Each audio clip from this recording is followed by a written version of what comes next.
Wow, I did not expect Wuthering Waves Global to be between Honkai Star Rail and Genshin Impact in terms of revenue. Well done, Kuro Games, for making it this far.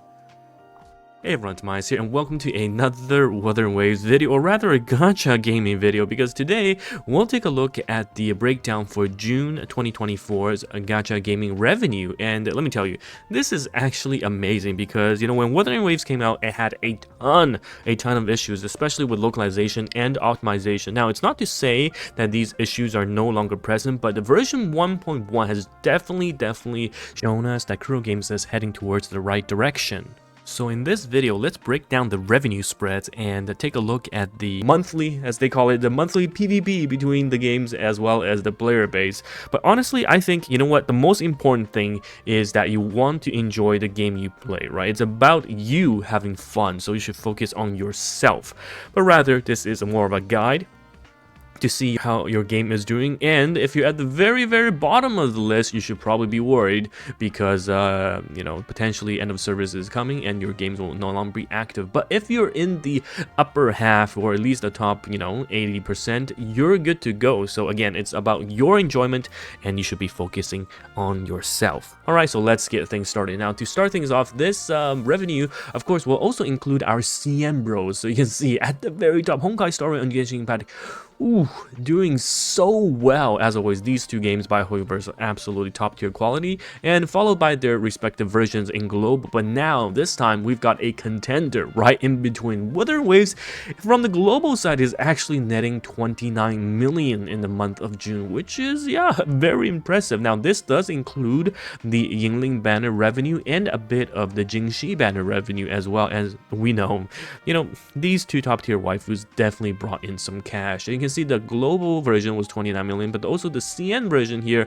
is about 16 million, so not bad at all. And it's a very rare case, whereas the super whales in CN usually outspends the global whales, right? But here you can see the revenue for global Wuthering Waves players are actually clearing the game. So you can see that the combined revenue here is 45 million under Honkai Star Rail and also Genshin, but still very awesome to see, because as you guys know, I've played I haven't played Genshin, but I played Honkai Star Rail and now play Wuthering Waves, and I'll be playing ZZZ as well, and all three games I think are absolutely top tier quality. Wuthering Waves needs a bit more polish in my opinion in comparison, but it's getting there, and definitely version 1.1 has shown us that they can tell an amazing story, and the character designs that they have with their in-game game engine is so beautiful. I mean, Chang-Li, I can expect this number not falling or even going up with Chang-Li's banner, depending on what the next character will be. Now, taking a look at the CN side, and there's actually been a stance change as well. So this is their YouTube basically, and you can see here that previously when I did a Wuthering Waves search, everything is bad. Everyone's complaining about Wuthering Waves and how things are not great at all. Okay, but nowadays if you type in Wuthering Waves, the first few results you'll see, for example, this is talking about, look at this is a game worthy of 2024, and you can see this has gotten 500,000 views, and it's quite good. Of course, Jingxi is leading the way, followed by them saying that the version 1.1 is finally bringing some revenue, and Chang-Li's of course on the front cover. So definitely the two new characters for the patch version 1.1 are helping out immensely with the direction as well as the revenue of the game. So we got the big three, as I like to call it now, Honkai, Genshin, and Wuthering Waves joining the big three.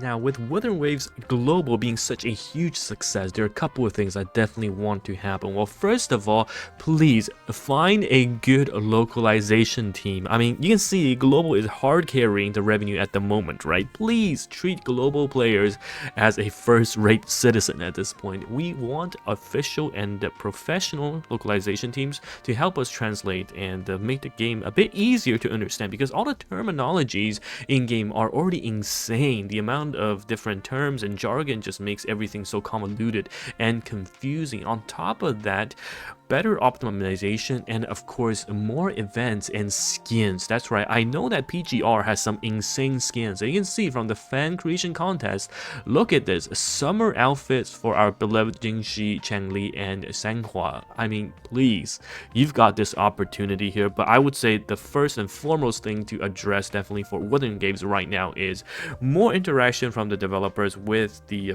players in terms of receiving the feedback, fixing that localization, fixing the optimization, because this game right now doesn't really run on the phone, and that's why it's suffering in CN, because a lot of the CN players are mobile game plays, but they can't really play it on their phone. My phone turns into the hot potato, so I'm forced to play this on the PC, which runs great by the way, but you need to fix the optimization for it. Yes, and of course there are definitely more things to come for the game, but let's just take it one step at a time.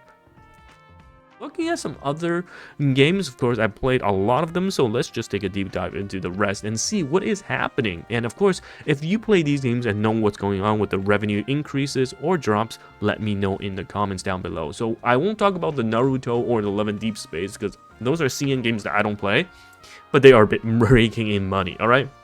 Now, next up is global solo leveling Arise. So this has immense IP power behind it, but it is by Netmarble. So we have already seen how pay to win it is already. So the game's launch was about 40 million USD, which is massive actually. It even out-earned pretty much one of the big three, two of the big threes, right? At release, of course, not compared to their release respectively, but 40 million is a lot. But now we see a huge drop down into 18 million. Of course, a lot of players have been complaining the pay to win aspect, but I think Korea will still carry the game, and we'll probably see about a further drop into maybe 10 to 12 million is my guess. Puzzle Dragons, the OG Japanese gacha game, and followed by Wuthering Waves. Yeah, doing not bad in CN. Of course, global again is hard carrying the game, but you know what, it's fine. CN Wuthering Waves I think will continue to go up, as we can see from the general feedback, so hopefully 1.2 will be even better. Now looking at Light and Night, this is a husbando game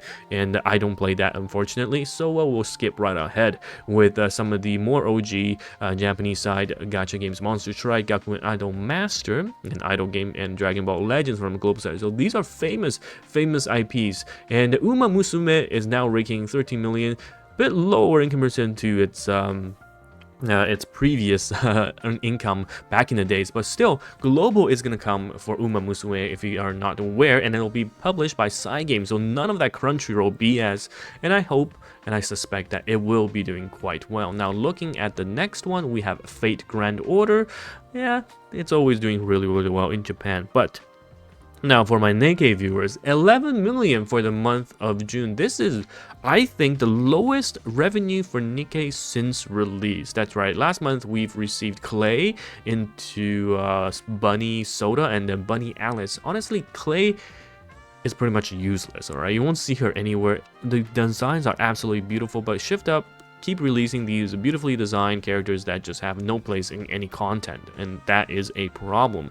Followed by the bunny characters, which are really good, but most players don't have the resources to pull up all 5 key components of the bunny team and also raise them as the bunny premier shotgun characters. All right, so those 2 characters people have skipped, as well as we're approaching the summer limited, so expect the revenue to go up, especially with the Viper skin. But yeah, it has been a very sad month for Nikkei, but 11 million is still awesome.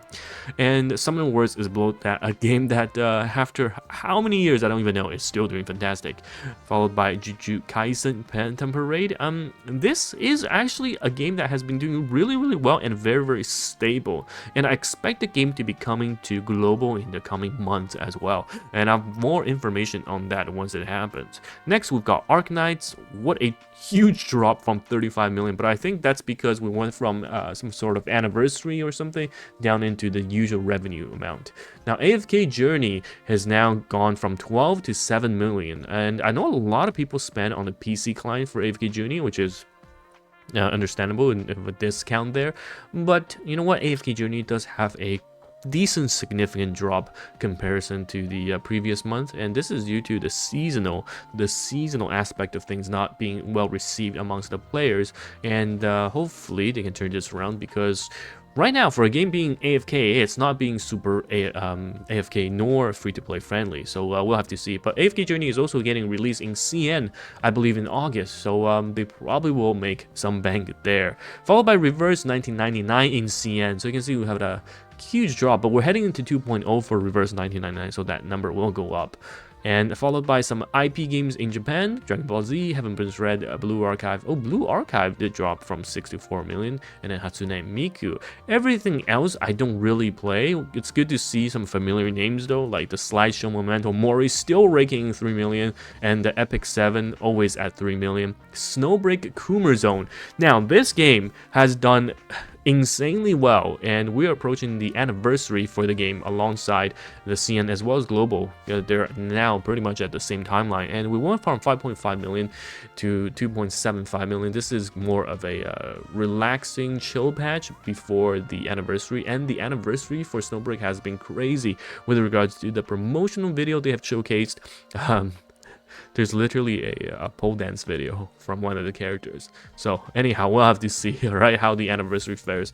Everything else looks quite stable. Blue Archive are nearing that 3 million mark, and with Azure Lane as well, Coomer Bait, all doing pretty well. And Brown Dust 2 going from 1.1 to 2 million for its anniversary. So that is excellent. Yeah, so nothing else much to say as we go down the list.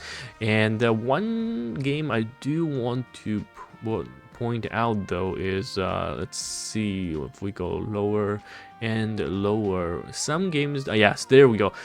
Girls Frontline 2 Excellent is currently on its way to Japan as well as Korea, I believe. I'm not sure if there's going to be a global one, but you can see that it has recovered a bit in terms of the CN side, but the revenue is way too low for a game with its development cost, and I think hopefully everyone's banking on the global release of the game will save essentially the investment of the game. So we will have to see if that will be the case, but personally it's gonna be very difficult because of all the incident that happens with the game. So everything else, again, just looking over it, oh, the Astra Knights of Veda, they went full pay-to-win route, and now you can see the game has been heavily discounted, 2 million down to 700,000, and I expect even lower after that. Reverse 1999, this is the limited banner, Ju 9Z. We're now from 500 to 700,000, and everything else, let me see on this. Yeah, Snowbreak, we went from 900 to 600,000. If that's for the global side. Limbus is from 1.1 to 500,000, and Towers of Fantasy from 825 to 550,000. So yeah, everything else does make sense. Path of Nowhere experienced quite a big drop from 1 million to 400,000. Oh, this is unfortunate rather, but at least above Tower of Fantasy from 300,000. What happened to this game to 300,000? Oh my god. Yes, everything else I think is quite straightforward, and let's look at the biggest losers of the game, and that would be, wow, Hegan sitting at 10 grand. I'm not sure how this game is still going. Even the Chinese version is about 13,000. So what is the point? I mean, you're not even paying your staff at this rate. Who knows? And Artery Gear, oh my god, despite it being the anniversary or nearing the anniversary of Artery Gear, the game is, yeah, I don't know what to say. Sad memories for sure. But anyhow, thank you guys for watching this long video as we break down the game as well as the revenue of the big three. I swear people are going to be arguing in the comment section. Just as a word of advice, okay, this is purely to guide you through the performance of your game that you're playing, and to see, you know, how things are going with the company that you're invested in, time-wise and potentially money-wise as well. But you should not care about what other companies are doing or what other players are saying, because you should just enjoy the game you're playing. You're playing for yourself, you're not playing for others. All right, so anyhow, it's TimaeuSS here. Have a good one, and the ZZZ is coming up, so expect a lot of guides in the next few days. And thank you guys for watching this video. I want to see you in the next one. Goodbye now.